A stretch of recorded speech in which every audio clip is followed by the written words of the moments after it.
Greetings, Lewis, and welcome to another video. So today I'm going to be starting a new series by name, not by concept, because I've already done this kind of concept in the past. And the name of this series is going to be called Proof of Concept, or a POC series for short. Basically, what I'm going to do is I'm going to take something that I spoke about in a recent video and put it into more practice and more in depth.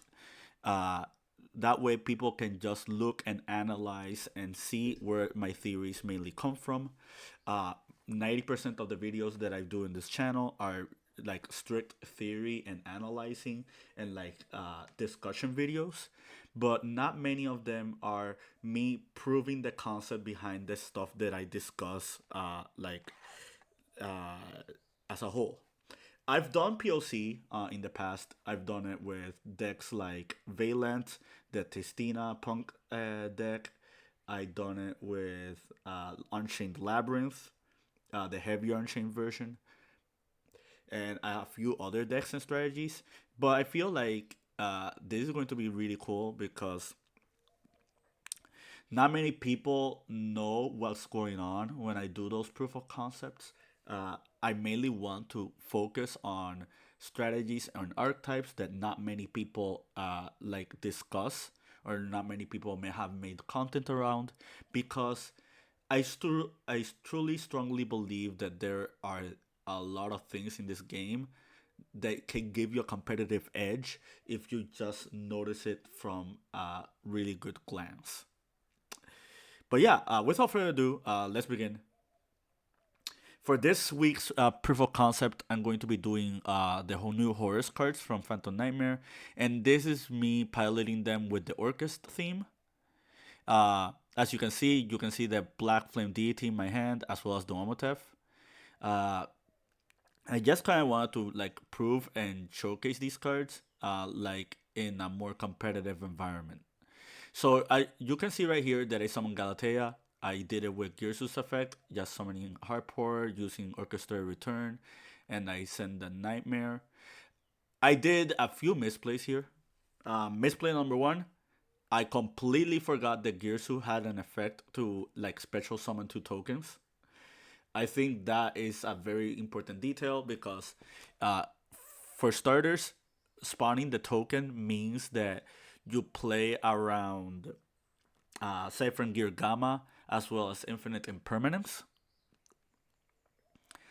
The other thing is it gives you another body that you can use for another summon. And those summons can be something a little bit more crucial. Like, for example, you can make SP Little Knight with just this normal summon before doing your entire Orcust line. That's like one example I can give you. So that's one misplay that I did.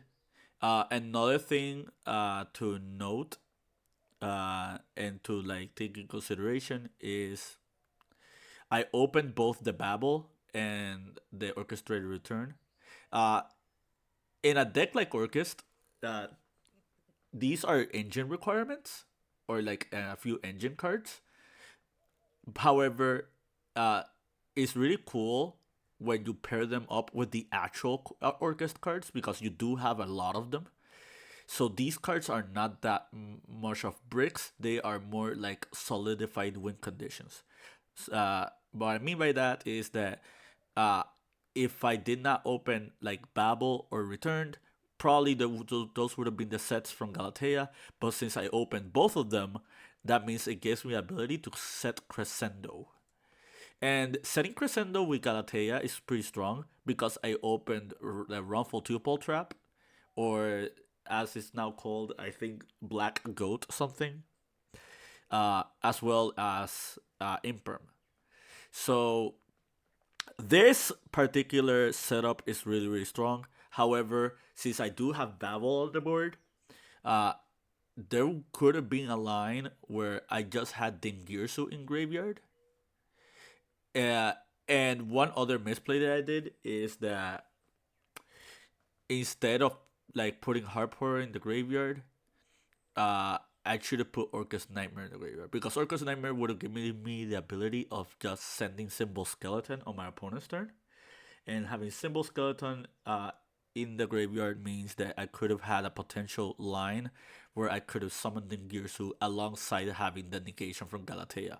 And that's really, really strong for a few decks. Like, a lot of decks cannot play through that.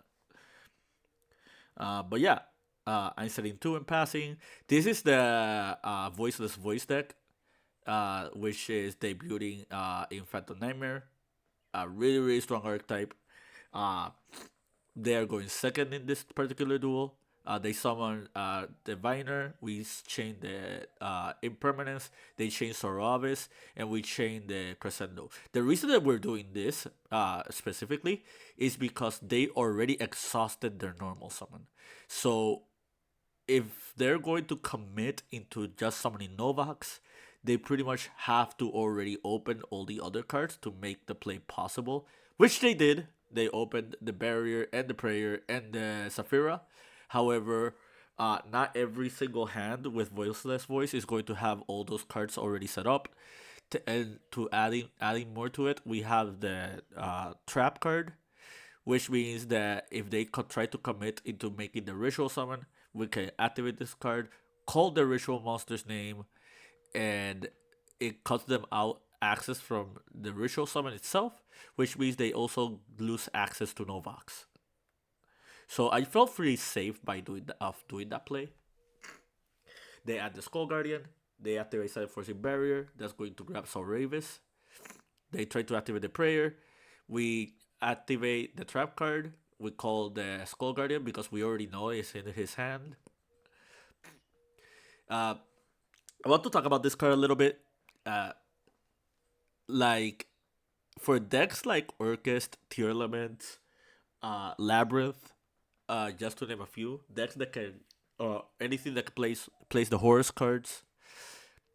Uh, I feel like this card is pretty much not like a staple, but it should be really, really high in your priority list because this is a really, really strong trap card that is really good going first and going second. If you go first, it's pretty much a floodgate that just like prevents an actual summon of something very crucial. But when you're going second, if the opponent has a problematic monster on the board, for example, like an Appaloosa, an Arvata, uh, an SP Little Knight, just to name a few examples, you can just banish this from your graveyard, call that monster's name, and you don't have to worry about that monster interacting with you, like during like your second turn. That is pretty much similar to like Sales Ban, which is a card that I did talk about in the past. So now we do Harp. He does Soravis. We summon the Girsu. Girsu is going to send the Harp Horror, the same Harp Horror that we're going to spin back with Galatea. We have no more Galatea targets. This list is only playing one Orchestrated Return. Some OCG builds play multiple of them. Um, but yeah, and that's pretty much the end of the first duel. Pretty much it's really tough for Silent Force to play the game if they don't have either the Skull Guardian or the Novax on into the field. So now this is game two, and we open Stonewall and we open Flame Deity, which are the two new cards that I spoke about last video. When you're going second, it feels really great just having these two cards in your opening hand. Like, this applies a lot of pressure onto your opponent, especially if they don't know you have the Black Flame Deity in your hand. Because a lot of people will be prompt to just trying to get rid of your Imperial Tombs. Because this card just gives you a plethora of card advantage if it resolves. So, they summon Diviner, Diviner into Trias, Trias into Novax. This is the like standard Diviner play that the Voiceless deck does. They activate Saphira, dump a spell, grab Soravis, we're banishing Saphira, using the Soravis itself as an entire material to just summon the Skull Guardian. Skull Guardian grabs Saphira, and Authority spins back the Soravis to just summon the other Soravis. And this is a very strong board because They have an Omni Gate with the Skull Guardian. They have a potential pop with Authority. The Soravis can spin itself back as soon as we activate any other card for it to summon the other Soravis. And that's really big because all the Horus monsters are inbuilt special summons, which means the Soravis ritual monster can actually negate and banish one of them. So we activate the tombs, they chain, we grab Happy, we use Happy and Steady, we grab the King of Sarcophagus. He doesn't negate with Skull Guardian, which I think is the right play because we already control the Imperial Tombs. One thing he doesn't know is that we still have the Flame Deity in our hand.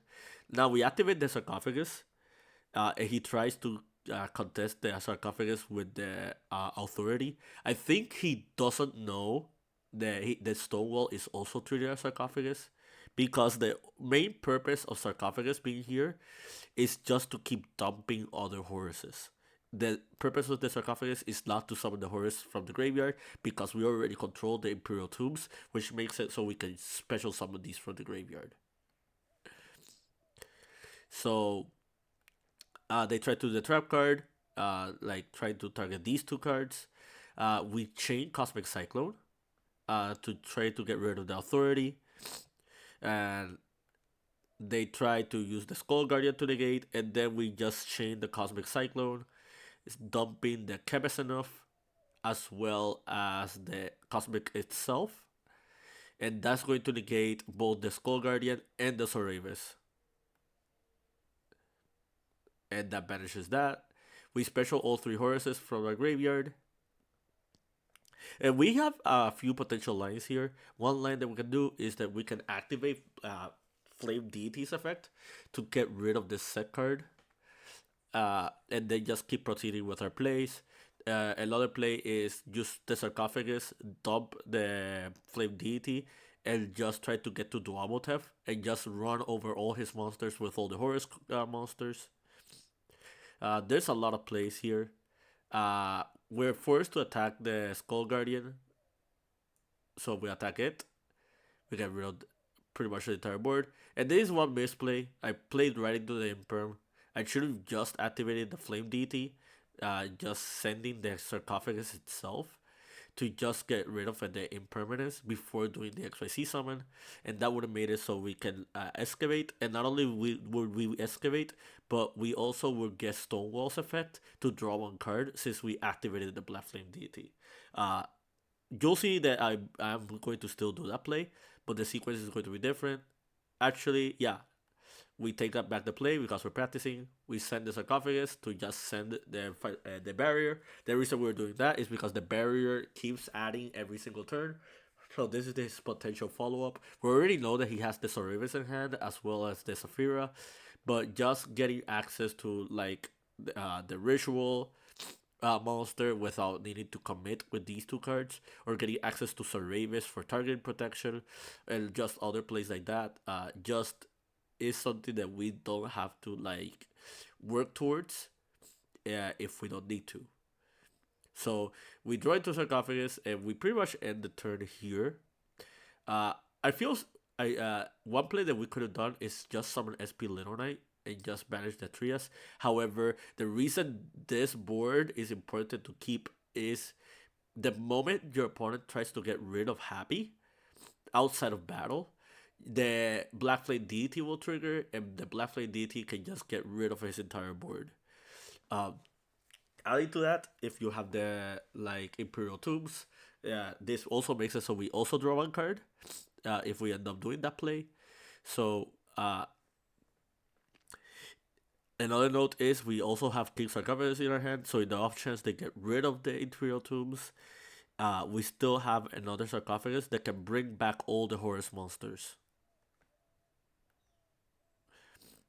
So they grab the Skull Guardian. He's asking to read the Flame Deity's effect. They summon Diviner into Entis into the Imperial Tombs, and now Happy triggers and Black Flame Deity also triggers. And this is the reason why the Horus cards are very powerful. People who just don't respect them are just going to get heavily punished. Like he he got rid of the Imperial Tools because they know that this is our source of follow up, and they don't see a line where they can OT Chaos this turn.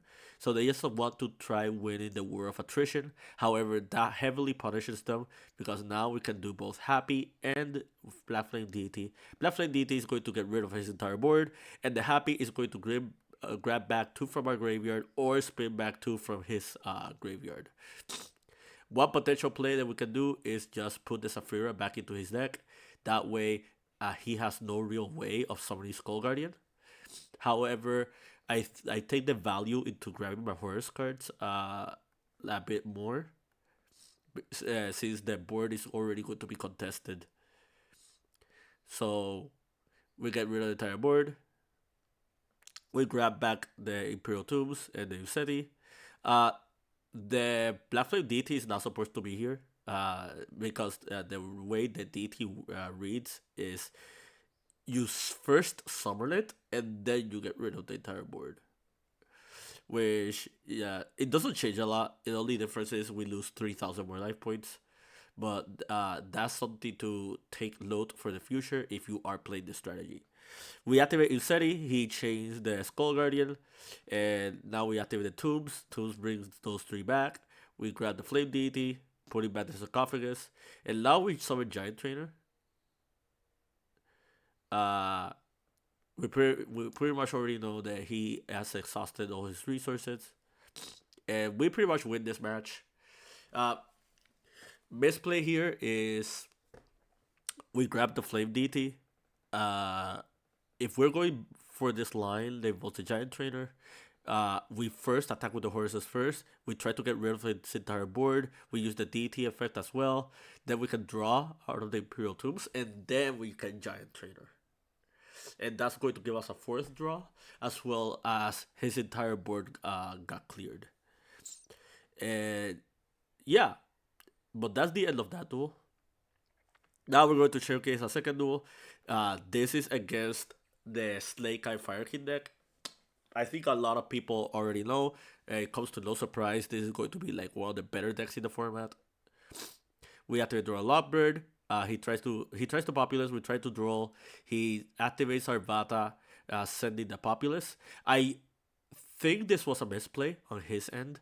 I think he should have just popped the Ponyx from his hand because he had access to another Ponyx, and he would have had an extra body with the Populace.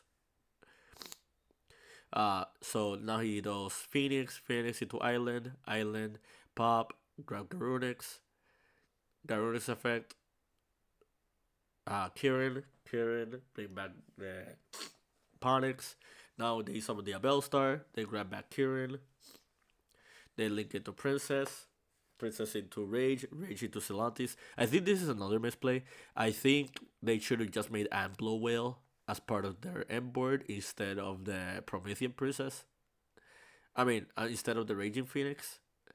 I think the reason they did this particular line is because they do have Kirin with Arvata, and they can pretty much just spawn this monster for free.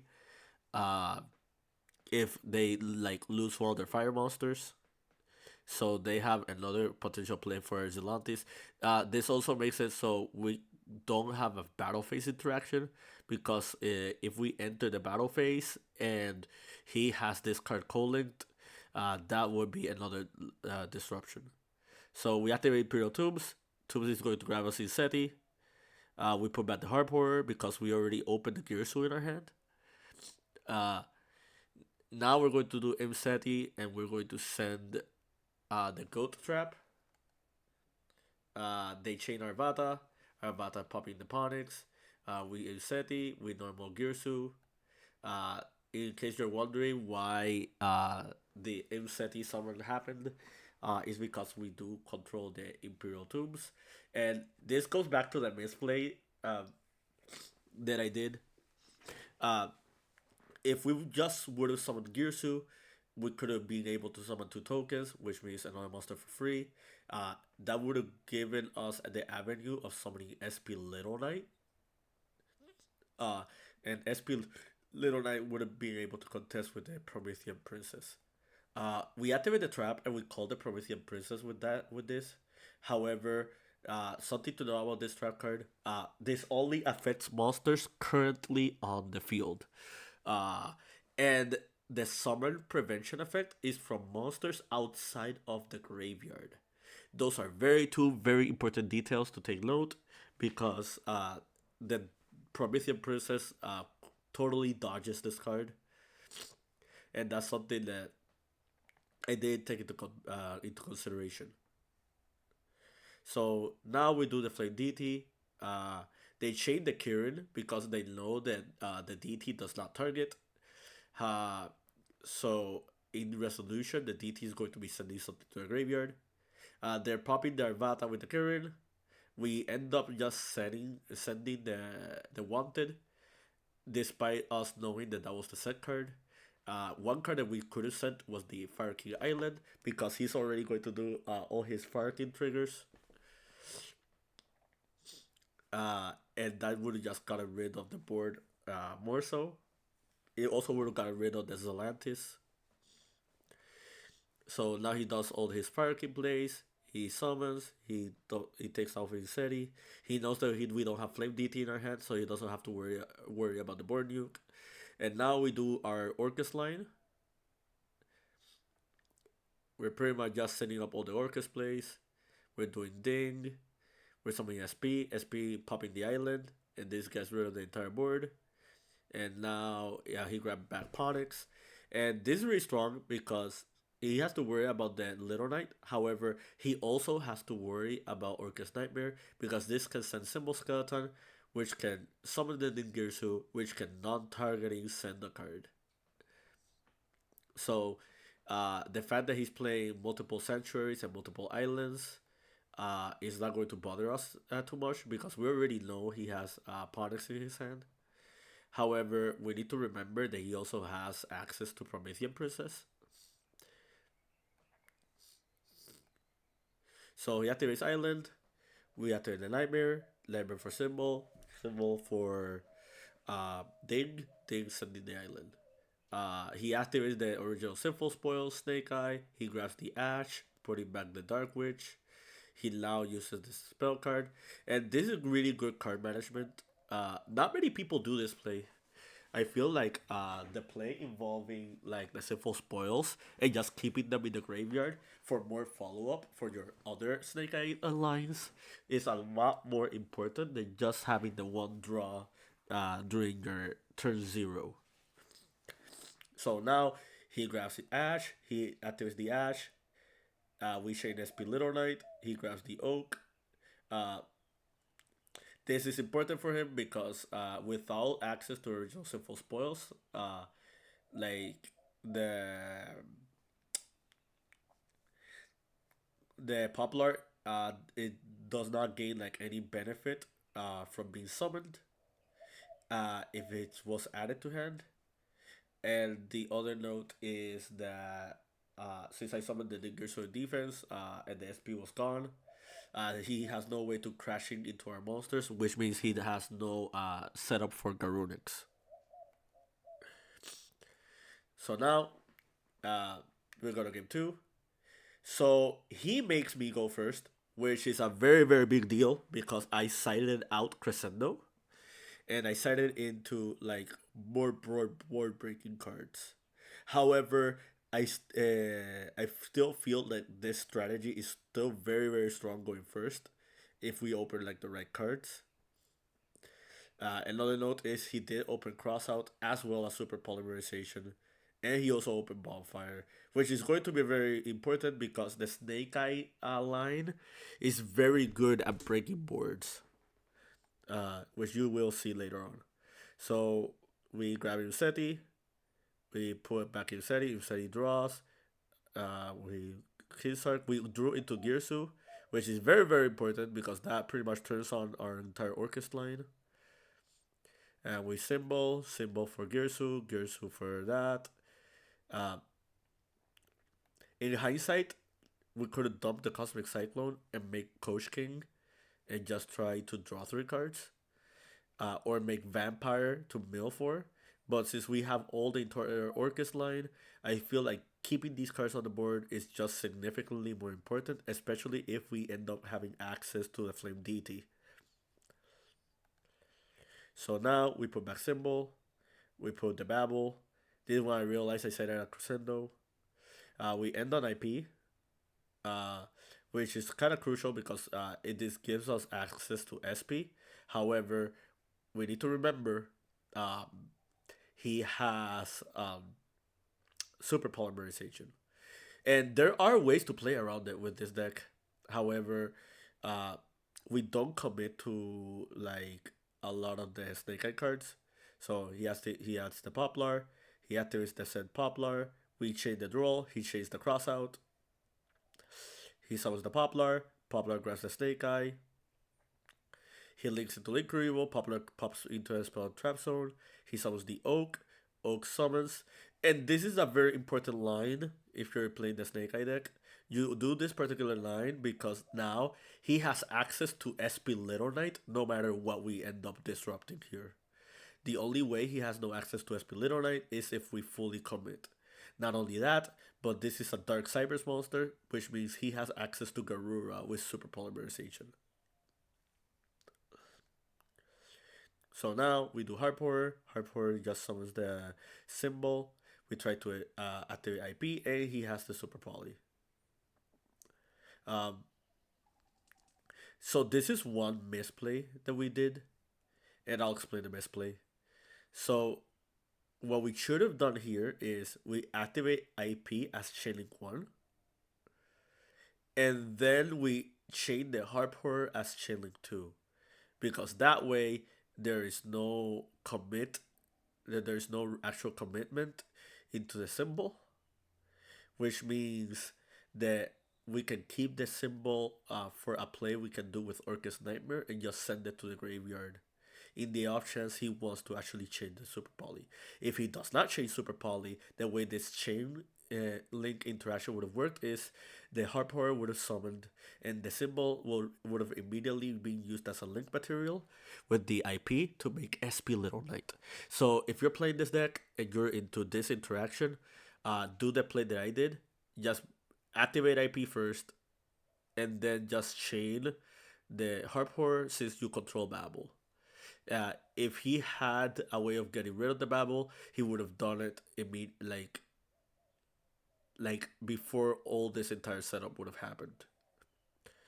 So now he does Super Poly. He links away. Well, he fusions away, and now we are stuck with this symbol skeleton, and we lose out on one interaction. We do get Happy's effect for follow up. There is nothing on our opponent's graveyard that is warranting like putting back with the Happy. We're not going to put back a Link Variable because he can just easily just summon it like using these monsters as material.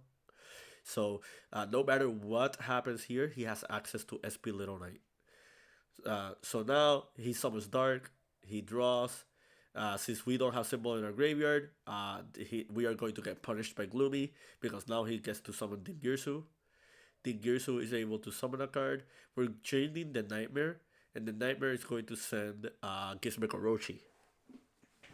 And this is very important because uh, our opponent is trying to deny setting up with SP Little Knight. His game plan this turn is to actually OTK us. And, and we need to make sure he does not do that because we do have the Horus cards in our hand to just keep contesting with his cards. And we also have the King Sarcophagus that he also needs to get rid of. And we also have the Babel he also needs to get rid of. And that's without taking into consideration the Cosmic Cyclone that is set. That being said, with Girsu's effect, he sends the Cosmic Cyclone. He knows that there's no point in sending Symbol nor sending Happy.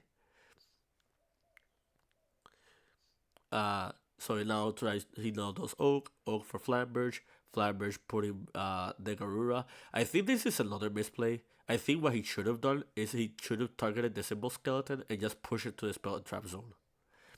A lot of people overlook that this can also push your opponent's cards.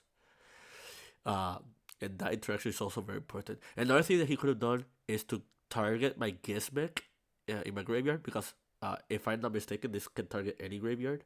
Yet it does. So one other play he could have done is he targeting my like Orochi from my graveyard and try to push it into a spell and trap zone. That way, I am forced to summon with the Orochi, which means he can contest to it like later on in like this duel. He puts back Snake Eye. Uh, he summons the Dark Witch. He sets the Snake Eye. He summons IP. Uh, he summons Promethean. He summons Bad Flamberge. Flamberge, yep, he grabs Ponix uh, because he popped up with Island. He makes the Raging Phoenix, and now he makes the Zelantis. And this is one really big misstep from his end. Uh, our Girso, the Dingirso is still on the board, meaning that if he decides to activate Zelantis, that Dingirso is going to be special summoned to our side of the field because this card specifically says owners, like owners fields, to their owners, not their controllers. He realizes this by asking me, um, and I tell him that that's exactly the case. So now he has to crucially think how he's going to like commit because right now he is committed into trying to OT Chaos. He does not want to go for the SP Little Knight play, which I still think is correct 100%. Uh, I think SP is a lot more important than this current setup. So now he attacks the Girsu. He attacks her directly uh, with the Fire Kings. Uh, they link it all away for Appaloosa. So now we're going second. We have to deal with this Appaloosa. And we have Imseti and Duobotef. But we also have Babel.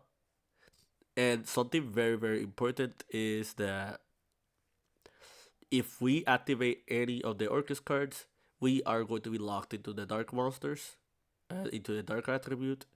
So you're going to see that with one misplay that I did. So I'm activating Imseti. He changed Appaloosa. I changed Symbol. And this was a really big misplay. What I should have done here is I should have changed the Gizmek. The Gizmek would have been summoned, and the Appaloosa would have been a 2400 attack, which means I can run over the Appaloosa, and not only that, I'm still not dark locked, which means I can get rid of the Babel to activate the Imperial Tombs, and then because of Imperial Tombs being activated, uh, we can just spawn back all the Horus monsters from the graveyard, and that's a lot of card advantage that we're just getting back for free. Uh, and that's one really, really crucial misplay. Uh, this just goes to show you how really technical this deck can be. But yeah. Also to note, he does still have Promethean Princess in his graveyard, meaning that if we commit to a special summon, he can activate that at any point, just popping the Garunix. We summon Galatea. Galatea puts back the Harp Horror. They let it go through. We activate the Gizmek. This forces the Appaloosa because he knows that if it gets summoned, it's going to be bigger than the Appaloosa and can run over it, which goes back to the misplay that I did. So now we summon Girsu, the Ding. He summons Promethean. The Ding is protected. Like it detaches to protect. We send the island. Island pops. That summons the Garunix. Garunix summons the Kirin. Kirin like says the Arvata. And this is another misplay. What we should have done is just send the princess instead of just popping the island because he literally just got his entire Fire King line for free for no reason.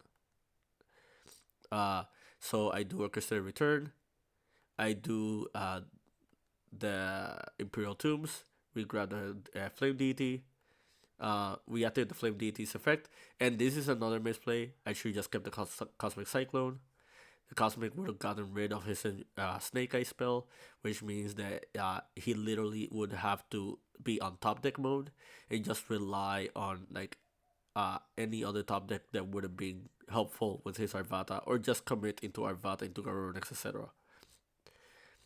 Um, we do get one draw out of it. Uh, Also, he triggers the Raging Phoenix. Let me see. Let me read something real quick. This is an illegal play because we did not destroy the Garunix. We just sent it to the graveyard. So this is something that we missed. Don't lose it to this play. This monster should not have been summoned because we did not destroy anything. We just sent it to the graveyard with the Flame Deity's effect. Um, so we're reminded that we already did Insanity this turn. We do Typhon. Typhon that spins that back. And because of me not keeping the Cosmic Cyclone, he now can capitalize on this original Sinful Spoil Snake Eye. Which means that he has the entire Snake Eye line, which is going to just win him the game. Now we go to game 3. And now we activate Inseti grab. We draw into symbol. We do this. We pretty much go for entire Horus line. We commit to Giant Trainer. I think committing to Vampire was a lot better. However, I do kind of want to like draw more cards for Sarcophagus. And we also drew into Stonewall, which is kind of important. Now we have free bodies on the board that we can commit. We do Galatea spin back, and this is the important play that we missed on like game 1. Oh, we take that display because we want to like you grab the world one, and yeah, and that just gives us a free body. We summon this, we summon SP Little Knight, and now we just set the Cosmic alongside the Crescendo. So let's summarize. We have SP Little Knight to contest with whatever he summons. The activates, like for example, Snake Eye Ash. We have Crescendo and Cosmic to banish a few of his resources. So if he ends up summoning like the Diabellstar Witch, we get rid of the Snake Eye with either this or this. Also adding to that, we also have the Rumple effect, and the Rumple will just make it so like he gets low added value from whatever he's summoning onto the board. And just remember, this is stopping monster effects currently on the field and not from anywhere else, meaning that, like for example, he activates Ash, we chain this to call the Poplar, so he's forced to grab Ponyx. He could have easily just grabbed Poplar and summoned the Poplar. However, this will mean that the Poplar won't have the graveyard effect, and it won't have the effect to add the Sinful Spoil and Snake Eye. He already opened the Snake Eye spell, so it really didn't matter. However, he does know that we have Crescendo, and we have not activated a monster effect yet, meaning that he has no avenue for thrust. So he attacks with the Ash Traces, he attacks Garunix. We chain the Crescendo here because he's already committing his battle phase, and he's activating Garunix. I don't think he has the Evenly Matched, and in the options he has Evenly Matched. We just activate SP Little Knight, banish these two, banish the Sarcophagus because we do have Stonewall and Sarcophagus in our hand, and they have to deal with the Cosmic Cyclone. So he just shows us his hand, and this is the end of the duel. So this is the Orcust Horus deck. This deck is very, very technical. It has a lot of plays, but I just wanted to showcase you these cards because not many people are playing these cards. Like, not many people are playing Stonewall. Not many people are playing like the Flame Deity, and with many people being tunnel visioned by how strong the Snake Eye deck is, as well as Silent Voice, the Voiceless Voice deck, I feel like it's very easy for these decks to be capitalized if you just find a good strategy that can be at the same level as these cards. Um, and I'm not saying that Orcust Horus is at the same power level as these other decks. However, they have really strong plays. They play very well into those matchups, and if you are knowing what if you know what you're doing with these cards, I think you have a very significant advantage. I think the Horus cards are really strong. Any deck that can capitalize on them should be like highly considered and be prioritized for this format. And this is just one example of them. Uh, I hope you found this proof of concept video informative and to your liking. This is a very lengthy video because I do go over a couple of very important duels. I do go over technical plays. I do go over misplays that I did. Uh, yeah, I hope you found this video informative. I hope you found this to your liking and understanding. And yeah, keep practicing and keep dueling.